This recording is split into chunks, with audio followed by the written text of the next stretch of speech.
Tested mic 1 2 1 2. Mosonfo Madi nyina Watumoto the general, aka social media president, aka political general, aka worldwide promoter. O first time I over a jumedi time with Prophet Roland Oppong. Subscribe, leave your comments, and share. It's a new segment. Watumoto TV or YouTube. So subscribe, leave your comment and share. And a Prophet Roland Oppong and a Patreon como. Jumedi. Since we said then you know we have videos, different kinds of videos with different topics. What I say, until asembika and now on komobidia. I know their back comment session. I say, that's all per se. Only papa so dim komo no so go edit number no so beto enche and number no beto enche. Now must I follow papa social media handles no oko TikTok Prophet Roland Oppong Ministry. Follow her kama pa Facebook Prophet Roland Oppong Ministry and also follow kama pa I want papa a church service and maybe be doing command kasa because Tuesday a council and Friday a church and Sunday papa church sawa say until the smallest time we doing command kasa and that's we have about pia papa na twetwe command na nkomo na e da pon no so eni e den tin na nyame fie konkonsa wo nyame fie I know say Aki renya mi fie dia anka bibia o se ka bibia tudwa but ye banya mi fie a konkonsa wo ho menti ase ma dwene ho menti ase ntimene eye Prophet Roland ebe twetwe nkomo minim se dane da nyina me di asem tuna ni mu anyankopon fa na so kirikiri na minim se na de nsem we die asaba nka sa besi fie a papa Easy. Abom di say. I'm your donaso. Nyankopon da we yami gusu share pa. Radius. Ejuma no so koso kama pa. I for say ana baby I wona ya no pese ka odi tubia na bia wona baby kura bia betima frewa. Matias. Ite na papa enkomo no se dem di kaka konkonsa. Edi ntire nya be fie konkonsa ho. Etiefo ne ahwefo nya radiation me dey Prophet Roland Oppong. I mean shiram wo da bia da mokoso etie. I mean sure bia. There konkonsa nya na started. Okay. Yes Christ be wo gi wiase nyina nkwa ni din di agye nkwa no. Ono amu kura no ebi kusi nanim. Yesu Christ. Konkonsa. Ebi si nanim. Na entimi mfrasa ase so mfrasa fun. And also boa. That's my papa say we tia say no konkonsa betena wi ase tewo ye wo. Ani asore de ma akopon say Yesu na emu beba. Ese obi antimi ntu ase. So fu bi antimi ntu ko. David. Yesu kro antimi ntu ase. To be bebusa me ne ahwefo bebusa na ho fa na samba na papa eken. Because who can carry John 5. Bible say Yesu Christ ko Jerusalem. Okay.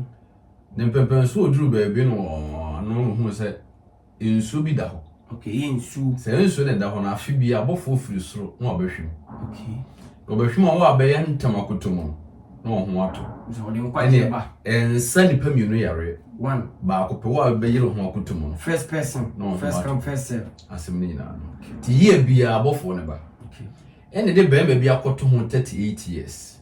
Wow. Da ho sa. We 38 bad years o. Mane mno wadwum se bemma no age na ye 38 years. Ye na ye nimfi.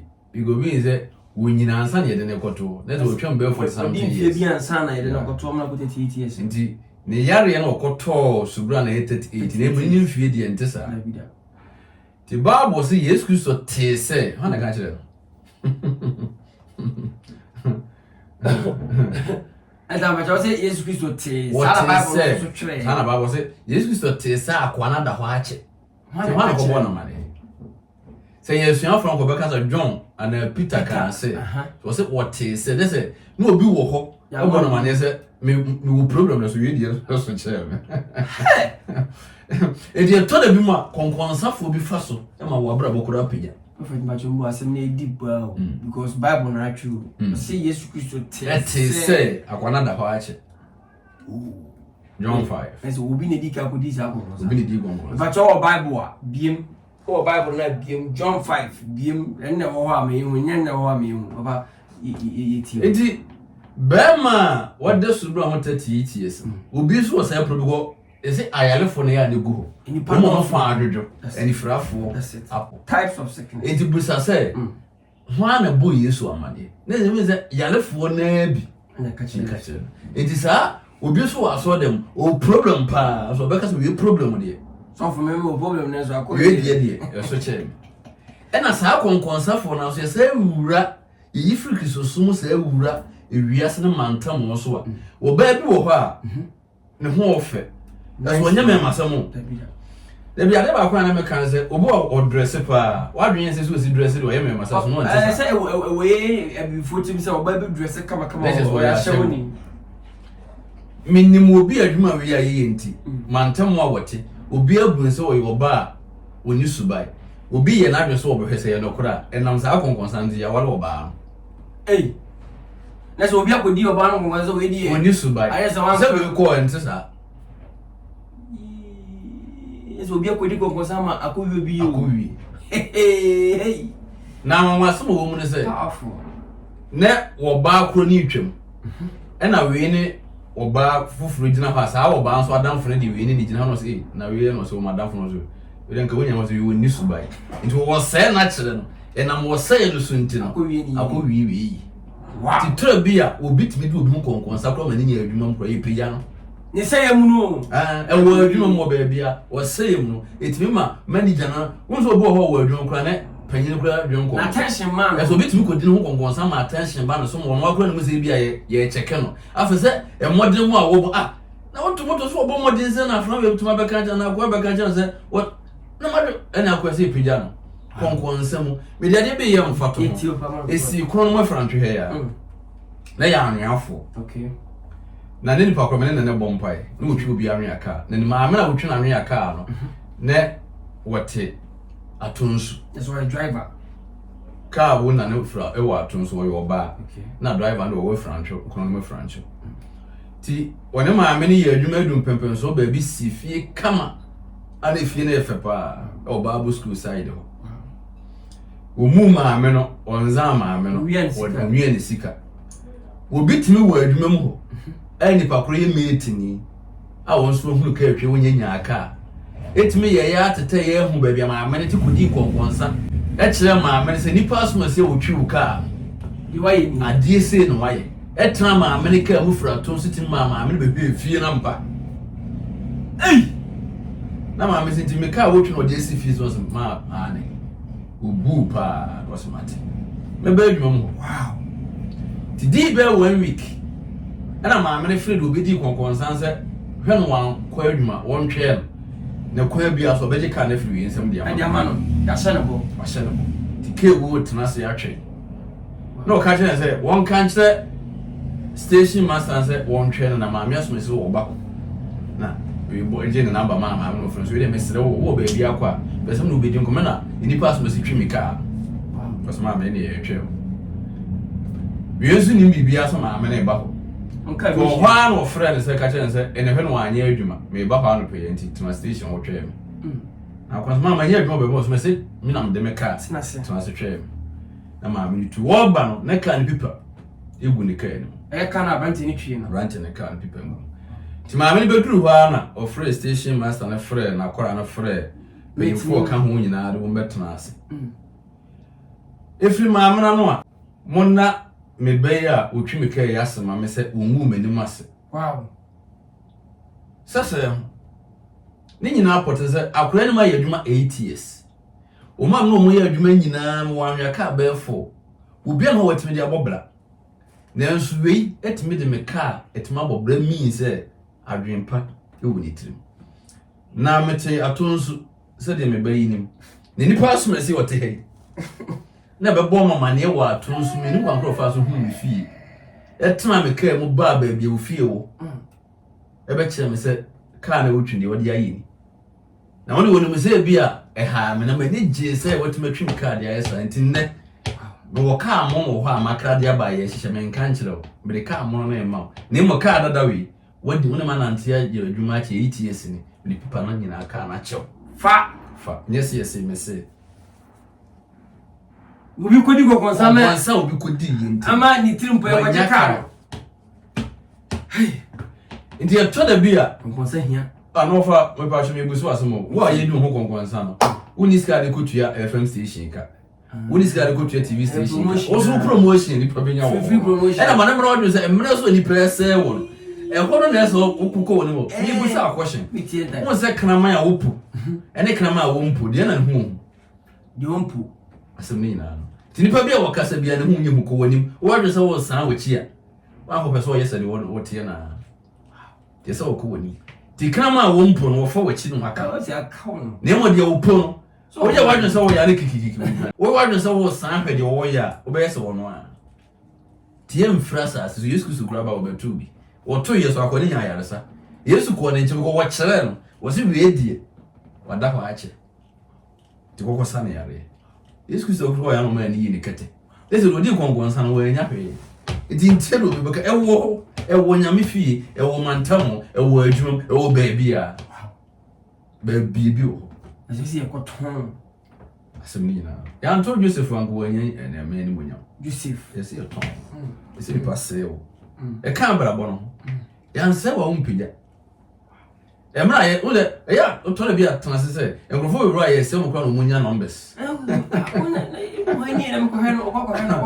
ko hede ubenya numbers e bia dana nipa kro na ya se wa kine so obehwe wo no sa abra na wo kan asem bia e na brabo maso wo de o timenya ti konkonsa die edaso ebeko so o kwako pese Yesu se nyen na konkonsa ba debi na mane house bi dim konkonsa mane hawda dina wose mayem fanto so enini ba abro enipa na aka enipa obetena se hwe de enipa mayem fanto so mane nye ho ti die enipa kro ka no entisa enha ho de omu so se ohia pa no de ye kato so no entisa mane ha netisa de a oso sisa asi ote de omu no na se konkonsa ne mu nyina no se de omu ka fa ho no no kura bi animu wo wafa mane ha se no bi ebe pe wahwe mbeba ne ntisa ene nipa so obe pe wahwe no wo ba ne ntisa wo ka aso kura aso kura nipa ka kura Watumoto so kura se ntisa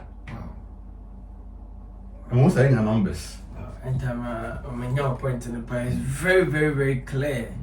Am I clear? Many Prophet Roland Oppong everything come time with Prophet Roland Oppong, founder of Grace Fire Worship Center. We better say Grace Fire Worship Center when you find I will a francho chroma francho udra francho also call him mine ube who's a cast no why call him mine what's na maso be so Jara Junction udu Jara Junction we shall be so kofi sorry a straight path sir when you see kwana twa kwan mu ba decider a straight what I say na a corner and nyame ni pa nkohia na obeka nyame adwen a che se de obeka nyame adwen chi nyina ye twetwe nkomo aba konkonsa na nyame ni pa kofo betum se enye ne si edi hu konkonsa so obi se wo enye ne na ye bedi wo konkonsa na Yesu Kristo kura ba ye no obi di ka ma ne hint se ye nyina ye wa hadi o ye nyina ye wa ba kila de ne ya de enti papa let's konkonsa ne wo ho bi go bo ha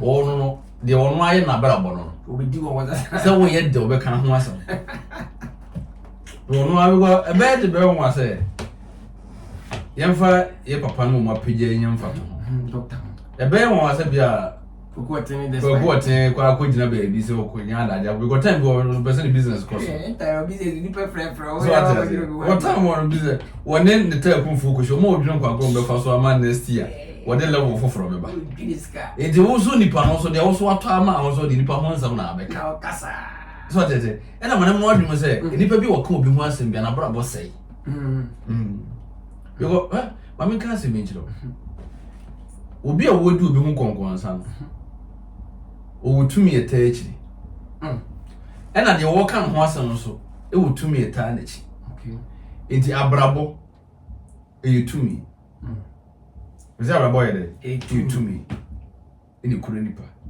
enti de wo kan ho asem se ni tumi so che wo de a ebetia tu na be ho konkonsa ni bia na abrabo nya basa na se empa bo an opempam ba bia tumi wo ho bibi wo nti hwede o kan ho asem ni senya ni yie mu a ebitia onye ni penya na e kom ho asem nyame nipa nti sisi ede na obeka ti obi a odi nipa ngongonsa onim se asem o kafa nipa entisa o say na ye generation ikura da yehu media so yehu ono wetum say asem na wo kan afa nipa no ntesa na mu sika obinya nti views nti mana wadwene mo say ade a wa mra nya na enka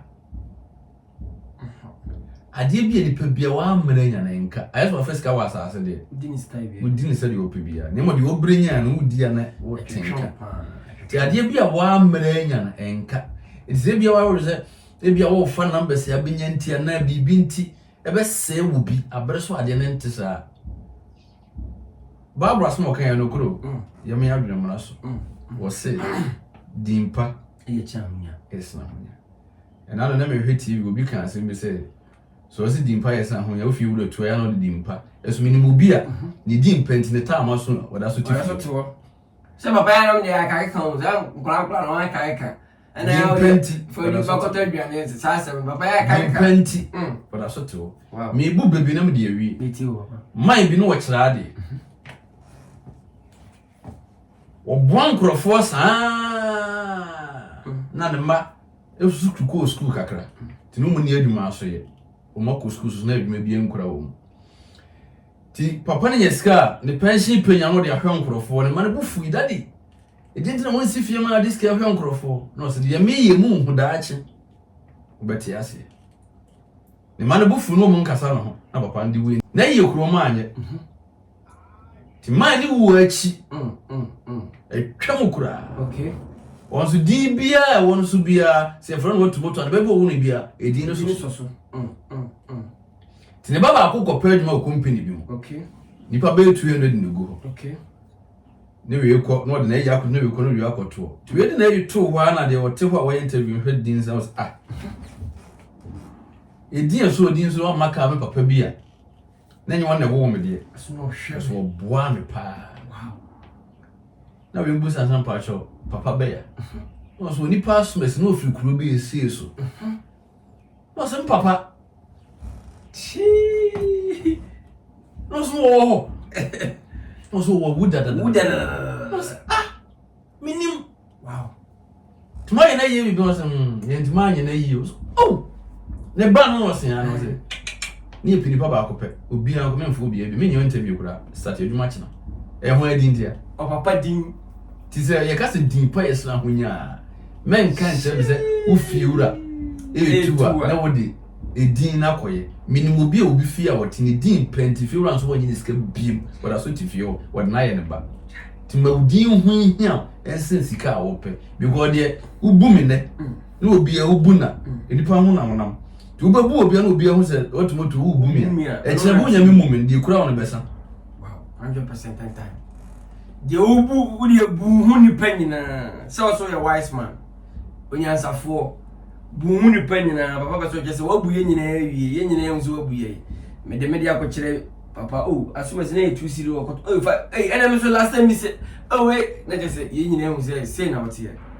usika no esobete ese papa nipa nkasa emfa dimpa nante onfa ba papa nante nti obi ti amonte se dimpa nya dimpa ye pa okay dimpa ye nti na ye papa ma o ma ye adwuma na cheve na anu aye papa Dr. Roland sete ba di dimpa di hwe do mo begu ya ye papa agent sara mo ba ba bi dimpa di hwe me papa so ma kwata mo ba dimpa di hwe nti dimpa tore bia na nya de wo bi na mo wudin no betuma di din ho nkwa na nyina sanity many Prophet Roland Oppong, founder of Great Fire Worship Center, and a between Como. And I may be said, I'm a papa, Dionancasa, no so, Como, Casse, Obana Sophia, what is saying, a quine ben over Sobana and Sophia. As a man, I made Cheraquine, no, so, a cherubim, a quine, you by time. Was on the baby, only days out there, sorry.